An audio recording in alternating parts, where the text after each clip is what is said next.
જો પહેલી વાત છે કે આપણે ભજનમાં જઈએ, કથામાં જઈએ, ધૂનમાં જઈએ, જ્યાં જઈએ ને પેલા તો સમજણના ઘરમાં રહેવું પડે. ત્યાં સુધી આમાં કઈ મજા ન આવે. એક જગ્યાએ બાપુ અમે ભજનમાં ગયા હતા, ગામનું નામ ન લેવાય, હું ભજન ગાતો હતો. અમારા અવગુણ હામો ન જોવો ગુરુ મહારાજ, એ મેં ભજન ગાયું. મેં જેઠીરામનું નામાસણ વાળ્યું.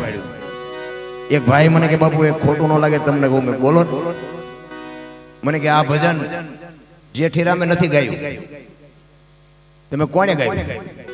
એ કે દાસી જીવણે. મેં કહ્યું દાસી જીવણે નથી ગાયું, જેઠીરામે નથી ગાયું, ભાઈડે ગાયું. મને કે બનાવ્યું છે દાસી જીવણે. મેં કીધું એમ ફાઈટ ને સમજણના ઘરમાં તું નથી. જેઠીરામ ને દાસી જીવણ ને ભાડ્યા થયા. હજી આવા આવા સંશોધન કરે છે. આ વાણી શું કે છે એમાં ઉતરીને જેઠીરામે ગાયું, એક દાસી જીવણે ગાયું. અરે સમજણમાં જ નથી ભલામણ. મેં આ કર્યું, મેં આ કર્યું, મેં આ કર્યું. તમે કર્યું લેતા જજો ને બીજા વાપરશે વાય. અરે સમજણમાં આવવાની જરૂર છે રાબુ, ઘરમાં નથી હજી. આપણે આ મકાન કે મેં બનાવ્યા, હવે એમને બનાવ્યા છે, કડિયાએ બનાવ્યા છે, બધું હું તું ચાલે છે. લગન હોય ને લગન, બેનું હોય ને તો કે કાળો હાડલો ન લેવાય, ભાઈ હોય તો કે કાળા બૂટ ન લેવાય, કાળું પેન્ટ ન લેવાય, અપશકન કહેવાય. માથામાં કોક કોક વાળ ધોળા હોય કે કાળો પેસડો મરે ને ઘોઢો લાગી જાય. આમાં અપશકન ન થાય. કેવું ઊંધું કેવું વાલ્યું. હવે લુગડાની તો બધું શરીર હારે છે નહીં, આ તો શરીર હારે છે. આને એમનામ જેમ છે એમ રહેવા દે ને બાપુ. દેખાડા છે, વાતમાં કાંઈ છે. અને નક્કી થઈ જાય ને ઘરમાં હોય ને, એ ગોળ બંગાળનો રાજા ગોપીચંદ ને 92 લાખ માળવાનો ધણી ભરતરી બાપુ સાધુ બની ગયા. એવી નાની વાત નથી. ભજનમાં તો બાપુ છે ને ઓસરીઓ જોય, વાહેલા પડાળ હોય જ નહીં. ભજન તારે થાય. હું આ ભજનમાં સીડ્યો છું ને, જોકે બધા જાણો છો, પણ તોય કહું, ચારે બાજુથી વંટોળિયા સીડ્યા પછી આ મેળ પડ્યો આપણો. ને કે આપણે સાધુ ને સીતારામ નથી કર્યા. તમને આયા અમે શું બોલી? સારું કામ આપણે કર્યું જ નથી જીવનમાં. પણ કહેવાનો મારો મિનિંગ કે મારા મા બાપને મેં એક જાળવા છે, બાકી કાંઈ કર્યું નથી. એટલે મારી ભલામણ એક જ છે કે મા બાપને જાળવજો. બાકી તો બધું ગાડું આપણે કાંઈ હાંકવાનું છે નહીં. હાંકવા વાળો હાંકે છે, વજન કોઈની માથે છે નહીં, લઈને ફરે બધા. સમજણના ઘરમાં હોય ને, કોઈને ન કહેવું પડે કે આ વાણી આમ કહે છે. આ આખ્યાન રમે છે ને, એક મને આખ્યાનની વાત યાદ આવી. એક અમારે એક ભાઈ હતો ને, એમાં ગામનું નામ ન લેવાય, પણ આ બનેલી હકીકત, સત્ય હકીકત. ઓલો રામાબીન નું ભેરવાનું આવે ને, રામાબીન ને ભેરવો બે બાજે. બધા પાત્ર જે આવતા હોય ને, એ ભેરવો બીજા માર્ગેથી જ આવે ને. બધા આવતા અહીંયા ન આવે.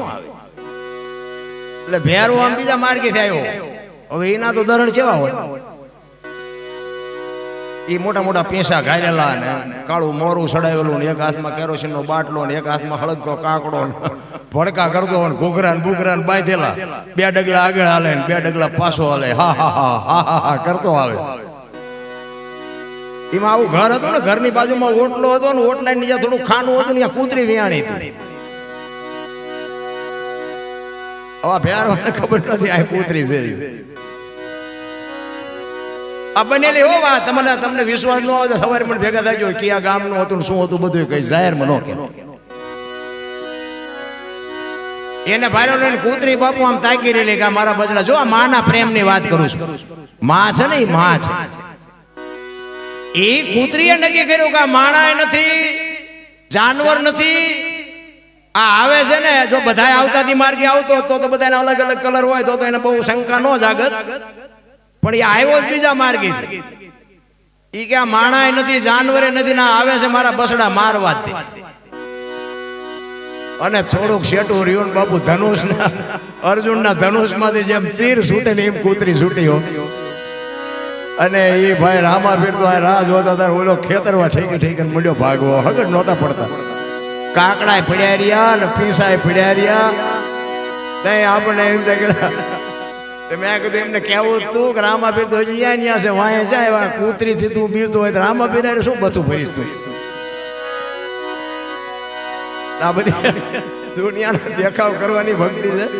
સારું છે, આનંદની વાત. પણ મારો કહેવાનો અર્થ શું છે કે જો તમે એક તમને વાત કરું કે સબરીએ બાપુ રામની ભક્તિ કરી. એ કૃષ્ણની ભક્તિ નથી કરી. ક્યાંય આપણે એવું નથી સાંભળ્યું કે મીરાબાઈ સબરી કૃષ્ણની ભક્તિ કરતી. એ આપણે ઓળખીએ છીએ નહીં ઓળખતી હોય કૃષ્ણને. તો મીરાએ કૃષ્ણની ભક્તિ કરી, એને રામનું નામ લીધું એવું બહુ આપણને ખ્યાલ નથી આવતો. તો એ રામને અત્યારે આપણે ઓળખીએ છીએ નહીં ઓળખતી હોય. ડાલીબાઈ રામદેવજી બાપાની ભક્તિ કરી, તો એને કેમ શિવનું કે રામનું કે કૃષ્ણનું કોઈના નામ ન લીધા? મહાપુરુષો તમને મને શાન કરે છે.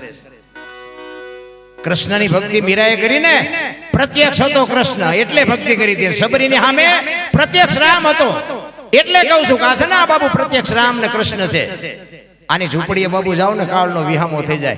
હું એવું નથી કહેતો કે આ મૂર્તિઓનું મંદિર છે ખોટા છે, એવો કોઈ મારી વાત નથી. મારી વાતનો કોઈ અવળો અર્થ ન કરતા. મંદિર છે બરોબર છે, મૂર્તિ બરોબર છે, પણ તમે સાધુની ઝૂંપડીએ જાઓ ને કે બાબુ મારા બહેરેથી કંટાળો છું, મારા છોકરાથી કંટાળો, તો સાધુ એમ કે 2 દી અહીં રોકા, બધું થઈ જાય. અને 2 દી કાળનો વિહામો થઈ જાય ને બાબુ બધું શંકાનું સમાધાન થઈ જાય. બાકી રામજી મંદિરમાં જઈને કહેજો મારું બૈરું ઉપાડો લઈ ગયું, છોકરા ઉપાડો લઈ ગયો, કોઈ દી કે એમ કે 1 દી રોકાય એમ કે.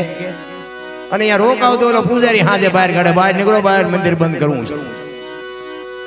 કહેવાનો મારો અર્થ ઈ છે, કબીર બોલ્યા છે, ગોરખ બોલ્યા છે, પથ્થર પૂજે જો ઈશ્વર મળે તો મેં પૂજ્યું મોટા પહાડ.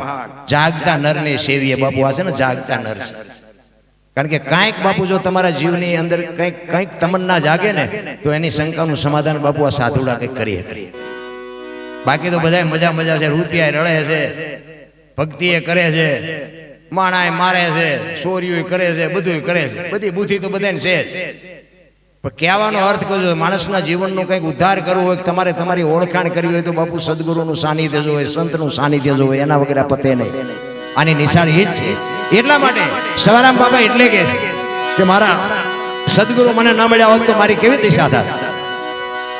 જેટલા સંતો બાપુ છે ને બોલ્યા છે ને બધા સદગુરુ ચરણે જ બોલ્યા છે. એટલે સવારામ કહે છે વરસાદે કરી છે